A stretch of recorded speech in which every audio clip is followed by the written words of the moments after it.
Hello বন্ধুরা, তো আমি গিয়েছিলাম স্কুলে আর ক্লাসরুমে বসে না আমি এই কাঠগোলাপ গাছ নিয়ে ভাবছিলাম। তখন ঠিক আমার একটা বন্ধুকে বললাম যে তোদের দিকে কাঠগোলাপ গাছ আছে রে? সে বললো আছে, নিবি নাকি? আমি বললাম এনে দিস তো একটা। আর তারপরের দিন দেখি যে সত্যি সত্যি ডাল নিয়ে চলে এসেছে। তাই আর কি আমিও বাড়িতে নিয়ে চলে এলাম। আর বাড়িতে এসে জানতে পারি যে কাঠগোলাপের ডালকে বলে 2 থেকে 3 সপ্তাহ শুকাতে হবে, তারপর প্রতিস্থাপন করতে হবে। তাই কি বড় ডালটাকে রেখে দিয়ে ছোট ডালটা প্রতিস্থাপন করছি, কারণ যদি বড় ডালটা পচে যায় তাহলে সব শেষ হয়ে যাবে। ছোট ডালটাকে প্রতিস্থাপন করার জন্য ডালটার গোড়াটা আড়াআড়ি ভাবে কেটে দিয়েছি এবং হলুদ গুঁড়ো লাগিয়ে নিয়েছি। তবে নিচে ফুটো করে তাতে কিছু পাথর দিয়ে লাল বালি দিয়ে ভর্তি করে নিলাম। তারপর সে কাঠগোলাপের বা কাঠচাপার ডালটাকে বসিয়ে দিলাম।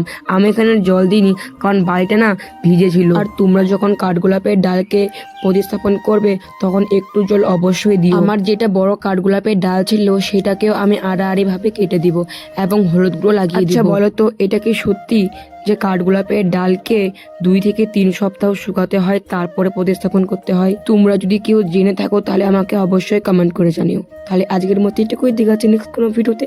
ততক্ষণে যেন আল্লাহ হাফিজ।